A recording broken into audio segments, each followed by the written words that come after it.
Bora har jo været allerede tilbage fra den gang, det hed Entréscenen, været en del af, eller har støttet Don Blu i udviklingen af forestillinger, og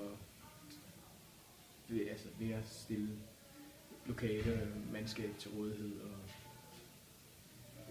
og sparring. Altså, de har virkelig været en støtte. Altså, det er som nyt kompagni, er det enormt svært at ligesom få rum til og få plads til at udvikle sine forestillinger. Du har ikke nogen økonomi, og hvad fanden skal du gå hen, og hvad skal du gøre, du ved ikke, hvad du skal gøre. Der har de været et kæmpe hjælp til at ligesom, få os ind i netværket og få os til at sætte lys og stille lys og scene til rådighed og give os lov til at ligesom opføre for publikum, invitere publikum ind og spare med hinanden om, hvordan gør man det her, fordi for os i starten, vi anede ingenting i starten jo. Vi har lyst til at lave noget. Det er udgangspunktet, og så, okay, så hvor skal vi starte? Det ved vi ikke. Vi starter, og så mødte vi Bora, og de er enormt gode til ligesom at bare byde ind og sige, altså vi har det her, og I skal måske tænke lidt den her retning, og med til at guide os.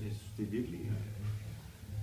hvor man ellers godt kan have en fornemmelse af, at man godt kan ramme en mur af administration andre steder. Så her der er det virkelig, vi er i øjenhøjde, og det er samspil hele vejen omkring, og vi vil alle sammen få tingene til at ske. Og det er ret unikt, synes jeg, tror jeg.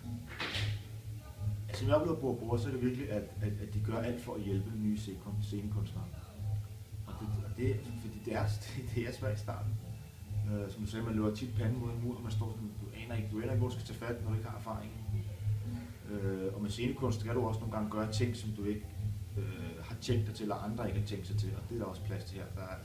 Der er ikke noget, der er umuligt. Altså, det er sådan, det finder vi ud af. Lad os finde en løsning på det. Så helt klart en virkelig god platform for at rykke